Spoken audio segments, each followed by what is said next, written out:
Hello everyone, ICT virtual classes में मैं योगेश खेमनी आपका स्वागत करता हूं। तो चलिए फटाफट से पावर हम पढ़ रहे थे, शक्ति के बारे में हम बात कर रहे थे, तो शक्ति पर ही आगे चर्चा करते हैं और क्वेश्चन करते हैं। A body of mass 10 kg is moving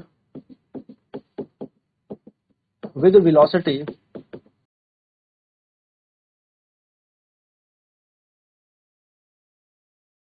10 meter per second. After 10 second,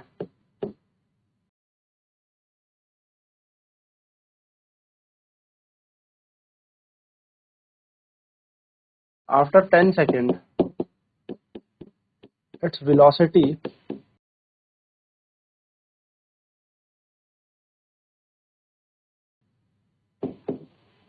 50 meter per second. Find the work done by the body and its power.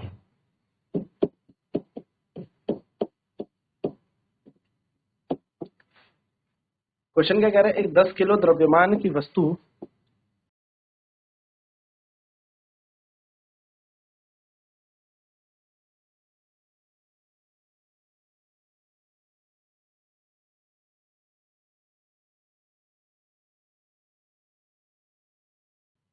10 metre पर सेकंड के वेग से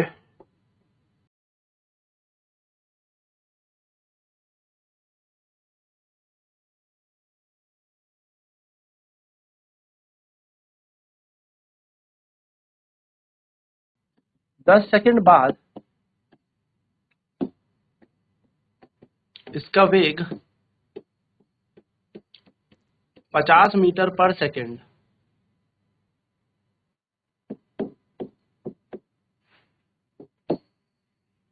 हो जाता।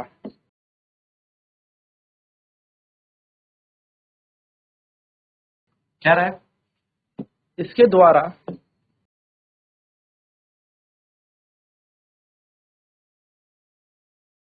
कार्य याद कीजिए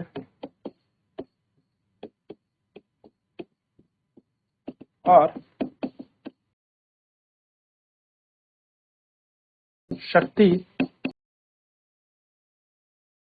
ज्ञात कीजिए। ठीक है, ये हमारे पास सरल सा क्वेश्चन है। क्या करना है? हमें गिवन डेटा लिख लेना है। हमें क्या क्या यहाँ पर प्रश्न में दे रखा है।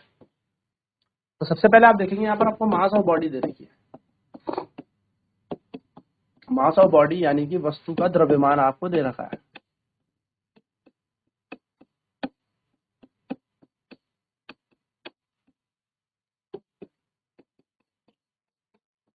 दस किलो यहाँ, अच्छा 10 किलो वस्तु का द्रव्यमान। फिर यहाँ पर हमें देखने को मिल रहा है कि इनिशियल वेलोसिटी दे रखी है कि वस्तु चल कितने वेग पे रही है। इनिशियल वेलोसिटी यानी कि प्रारंभिक वेग हमें यहाँ पर दे रखा है u बराबर 10 मीटर पर सेकेंड। हमें यहाँ पर फाइनल वेलोसिटी भी दे रखी है।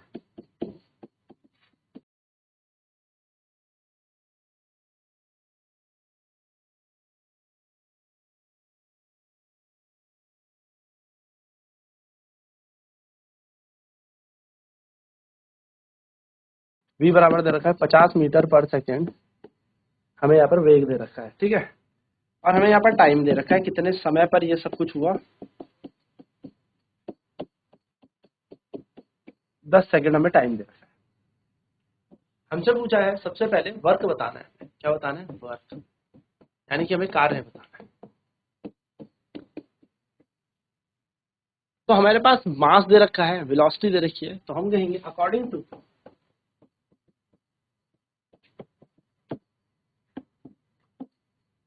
वर्क एनर्जी थ्योरम, यानी कि कार्य ऊर्जा प्रमेय के अनुसार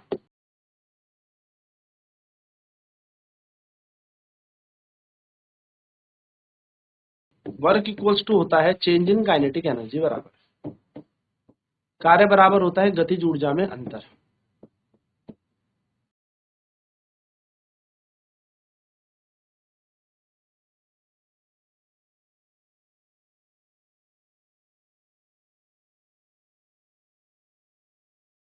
W इज इक्वल्स टू हो जाएगा चेंज इन काइनेटिक एनर्जी और W इज इक्वल्स टू हो जाएगा final kinetic energy minus initial kinetic energy, यानी कि अंतिम गतिज ऊर्जा में से प्रारंभिक गतिज ऊर्जा घटा देंगे तो यहाँ बचेगा half m v square minus half m u square. Half m common आ जाएगा, हाफ एम कॉमन, यहाँ बचेगा v square minus u square. W ऐसी हाफ ऐसी, एम का मान कितना दे रखा है, एम दे रखा है हमें यहाँ पर 10 किलो, 50 का स्क्वायर माइनस 10 का स्क्वायर, तो डब्ल्यू इजिकल टू 1/2 गुणा 10। 50 का स्क्वायर कितना होता है, हम इसको यहाँ पर a plus b a minus b करके लिख लेते हैं, तो अगर a plus b a minus b, डब्ल्यू is equal to 1/2 into 10, 50 plus 10 60, 50 minus 10 40, ये से कैंसिल करेगा बन जाएगा 20, यह आ जाएगा 10 गुणा 60 गुणा 20, 6 दूनी 12, 1 2 3, यानी कि कार्य बन जाएगा हमारा 12,000 जूल। वगड़न हमारा आ गया 12,000 जूल। नेक्स्ट हमें यहाँ पर निकालनी है पावर।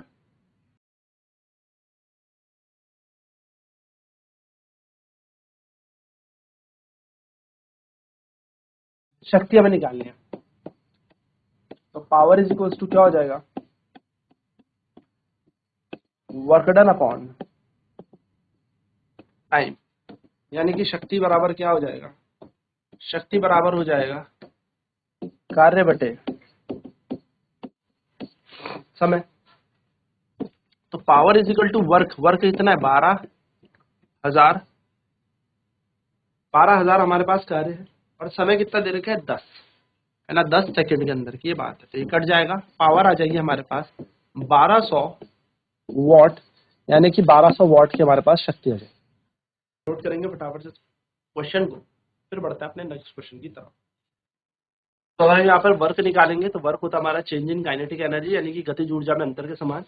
तो final kinetic energy minus initial, यानी कि अंतिम गतिज ऊर्जा में से प्रारंभिक गतिज ऊर्जा घटा देंगे, तो half m v square minus half m u square, जिसमें हाफ और एम कॉमन लेके v square minus u square बच जाएगा।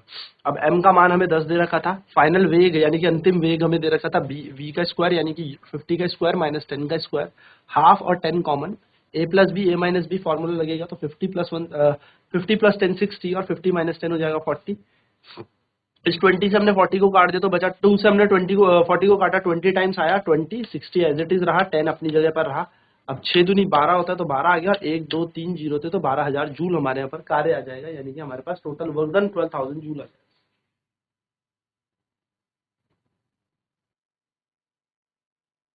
पावर यानी कि शक्ति हमसे पूछी थी, तो शक्ति क्या होती है, पावर बताए वर्क डन अपॉन टाइम, यानी कि शक्ति बराबर कार्य बटे समय होता है। तो कार्य का मान हमने 12,000 निकाला है, डिवाइड बाय 10 कर दिया, तो 0 से 0 कैंसिल हो जाएगा और पावर आ जाएगी हमारे 1200 वॉट। तो 1200 वॉट यहाँ पर शक्ति है, यानी कि 1200 वॉट यहाँ पर शक्ति जनरेट हो रही है।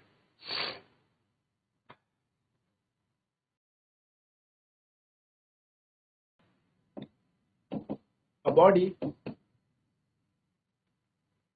is at rest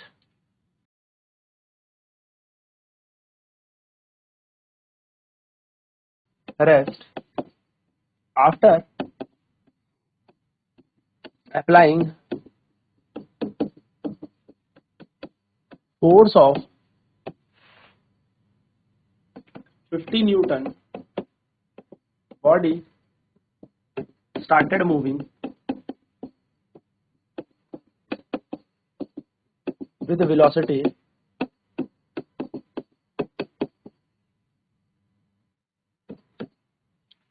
body covered a displacement, body covered a displacement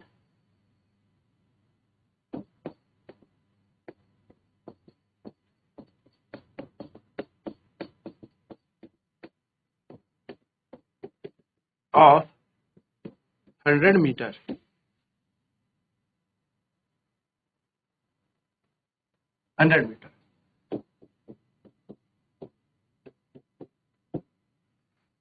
Find the power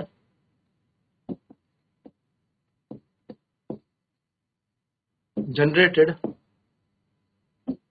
by the force if mass of body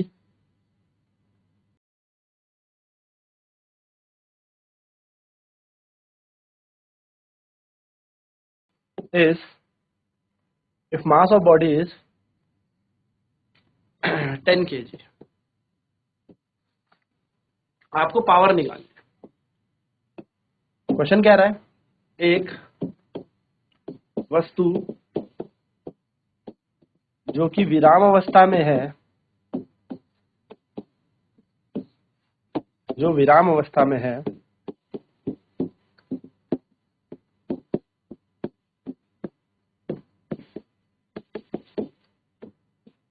उस पर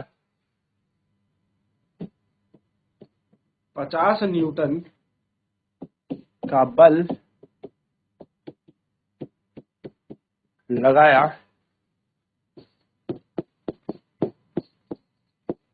जाता है, जिससे वह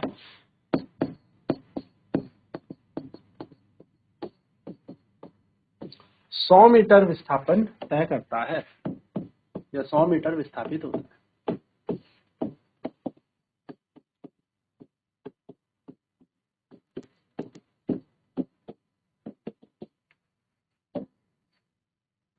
find the power generated by the force, यानी कि बल द्वारा उत्पन्न शक्ति ज्ञात कीजिए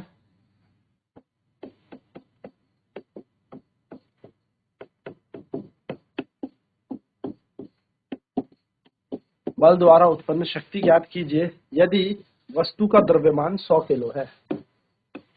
यदि वस्तु का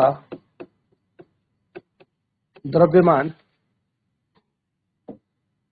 10 किलो 10 किलो है। सबसे पहले हम देखेंगे हमें दे क्या क्या रखा है,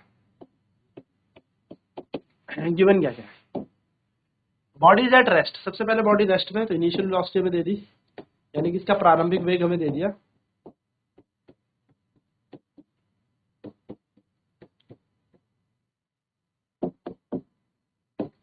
यानी कि इसका प्रारंभिक वेग हमें दे दिया।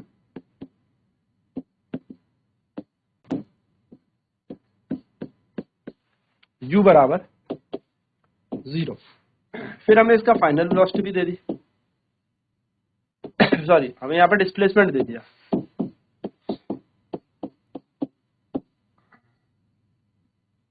हमें यहाँ पर विस्थापन दिया है कि बल लगा वस्तु पर, जिससे इस वस्तु ने कितना विस्थापन किया,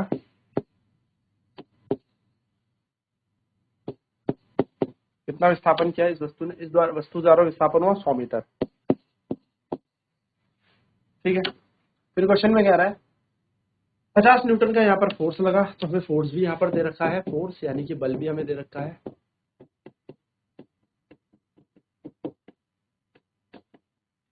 50 न्यूटन, और वस्तु का हमें द्रव्यमान भी दिया है, मास।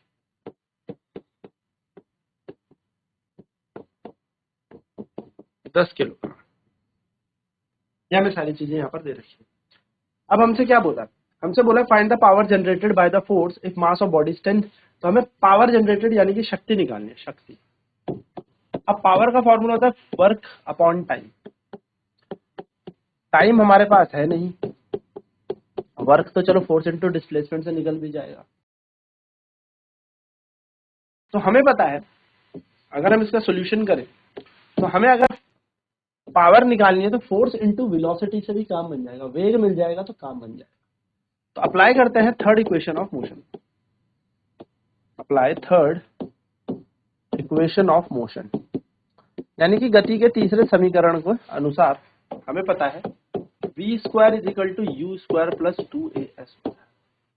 v स्क्वायर हमें नहीं पता, u इनिशियली 0 में था, प्लस की जगह प्लस, 2 की जगह 2, a की जगह a और s की जगह आ जाएगा 100। सर a नहीं पता, परंतु हमें एक चीज पता है हिंट के तौर पे, डिस्प्लेसमेंट कितनी हुई है 100, है ना। इनिशियली किससे चला है, तो a निकालने के लिए हमें पता है, a निकालने के लिए हो जाएगा फोर्स अपॉन मास, क्योंकि हमें वस्तु का द्रव्यमान दिया हुआ है, बल दे रखा है। a निकाल देंगे, बल कितना लगा था, बल देखिए कितना लगा इस वस्तु पर, क्वेश्चन में बल दिया 50 न्यूटन, तो यहाँ पर आ जाएगा हमारे पास 50 और द्रव्यमान इस वस्तु का है 10, ए का मान आ जाएगा 5 मीटर पर सेकंड स्क्वायर। तो अब हम इस ए को हम यहाँ पर पुट कर देंगे और हम यहाँ से v निकालेंगे, तो v square is equals to 2a into 100 और v square is equal to 2 a s रहेगा। ए का मान अभी हमने निकाला कितना 5 इंटू 5 इंटू 100, तो v स्क्वायर बराबर 10 गुणा 1000 या 100 और ये बन जाएगा अंडर रूट 1000 या 10 गुणा 100। 100 का तो 1 10 बाहर आ जाएगा और 10 जो होता है लगभग 3.3 का होता है, 3.33 या 3.3 कह लीजिए। v बराबर आ जाएगा 33, 3.33 लोगे तो 33.3 आ जाएगा मीटर पर सेकंड। ये हमारे अंतिम वेग बन गया, ठीक है, ये हमारा अंतिम वेग बन गया। 10 जो होता है किसका स्क्वायर क्यूब होता है, लगभग 3.3 का स्क्वायर होता है, स्क्वायर रूट, ठीक है।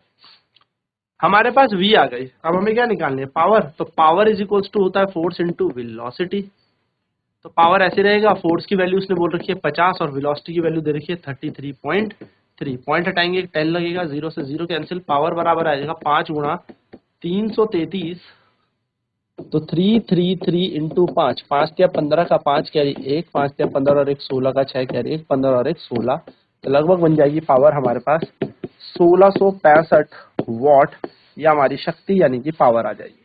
तो क्वेश्चन में हमें जो जो डेटा दिया था हमने सबसे पहले वो लिखा, हमें इनिशियल वेलोसिटी 0 दे रखी है, लेकिन डिस्प्लेसमेंट हुई है 100 मीटर, यानी कि जब फोर्स लगा तो इस वस्तु ने 100 मीटर का डिस्प्लेसमेंट यहाँ पर तय किया है, यानी कि विस्थापन यहाँ पर तय किया। बल कितना लगा था 50 न्यूटन का, 50 न्यूटन का बल लगा और द्रव्यमान यानी कि मास हम यहाँ पर दे रखा है 10 किलो, तो पावर शक्ति हमें यहाँ पर निकालनी है। तो हम थर्ड इक्वेशन ऑफ मोशन से क्या करेंगे, वेलोसिटी निकाल लेंगे and then power equals to force into velocity होता है, उस फॉर्मूले में पुट ऑन कर देंगे वैल्यूज को।